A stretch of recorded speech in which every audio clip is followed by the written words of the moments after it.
Dear friends, how are you. अब हम करते हैं जी question number 7th chapter 13.2 class 9th maths. Statement read करते हैं क्वेश्चन नंबर 7th की। Very easy, very simple and also very interesting question. Unique question है, ऐसा क्वेश्चन नहीं आया। ठीक है जी। द स्टेटमेंट रीड करते हैं। The inner diameter of a circular well is 3.5 metre. It is 10 metre deep. Find. Question को हमें दो पार्ट्स में पूछा गया। फर्स्ट है जी it's inner curved surface area. Second है the cost of plastering this curved surface at the rate of ₹40 per metre square. देखिए, जो यहाँ से मेन वैल्यूएबल डाटा है उसको आपने ज़रूर अंडरलाइन करते जाना जी। CS से कर्व्ड सरफेस एरिया हमने फाइंड आउट करना है। हो गया जी। ठीक है। इनर डायमीटर क्या कहता है, देखिए इनर और आउटर। इनर डायमीटर और कुछ इस टाइप का, मतलब या तो देखिए 6th क्वेश्चन तक अभी तक डायमीटर्स गिवन होता था, ये नहीं था कि इनर या आउटर है। अगर इनर या आउटर की बात करता है इट मीन्स जो वो सर्कुलर टाइप की शेप का वेल दिया हुआ है उसकी कुछ मोटाई भी है। Inner diameter of a circular well is 3 centimetre, यानी कि ये इनर का डायमीटर है जो कि 3.5 मीटर है डायमीटर इनर का। और 10 मीटर डीप का मीनिंग क्या होता है आपको पता ही है जी। हाइट लगा लीजिए या लेंथ लगा लीजिए। ठीक है, ये वाली height. This is 10 metre deep.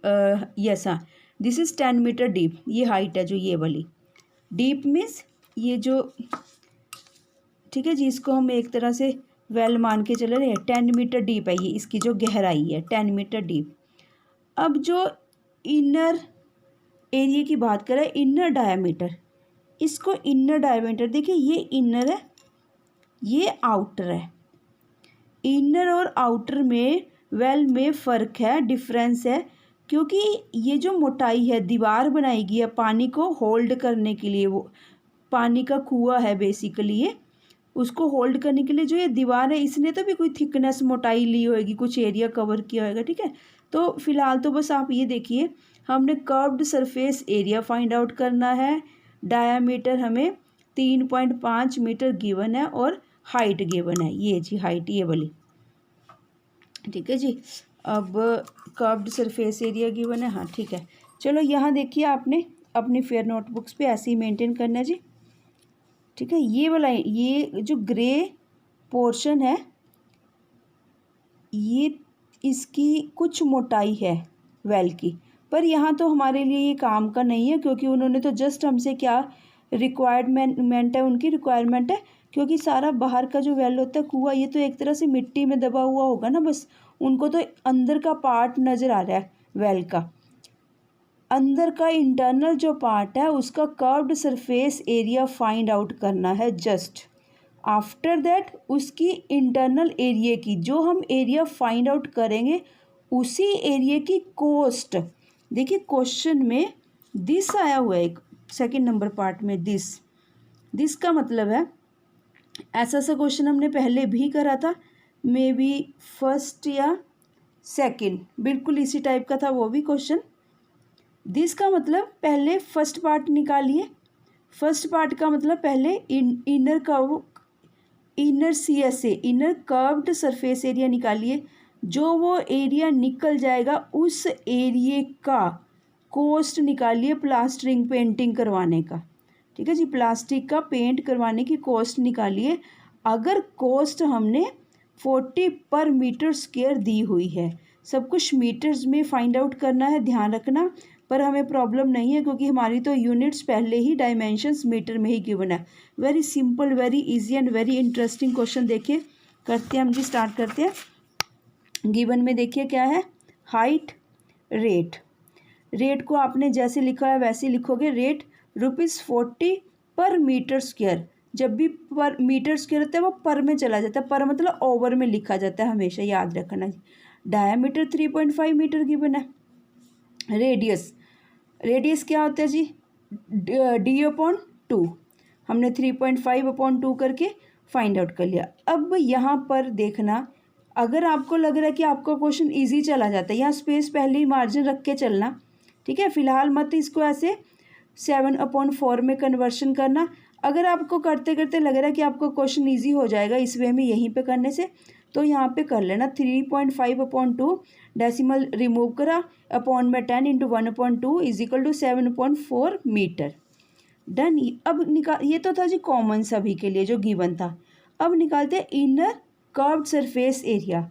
वही वाला CSA का फॉर्मूला 2πRH, सभी वैल्यूज सब्सिट्यूट कर देंगे। 2 × 2 22/7 × 7.4 × 10।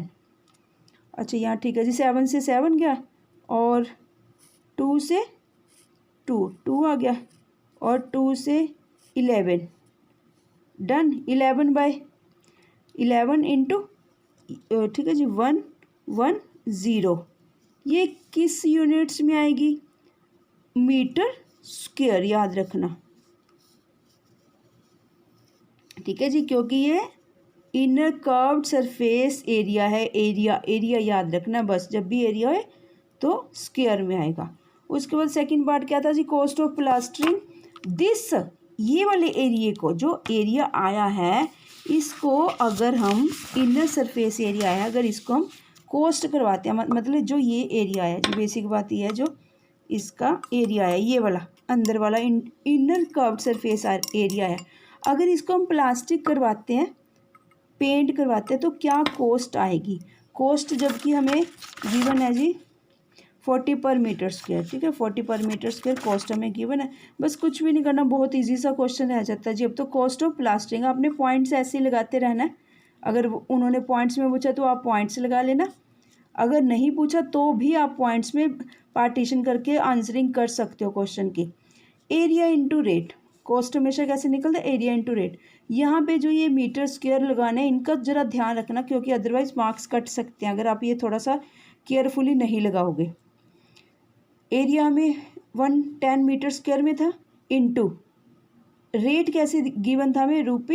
₹40/m²। पर मीटर स्क्वायर का आपको बताया था कि वो ओवर में चला जाता है।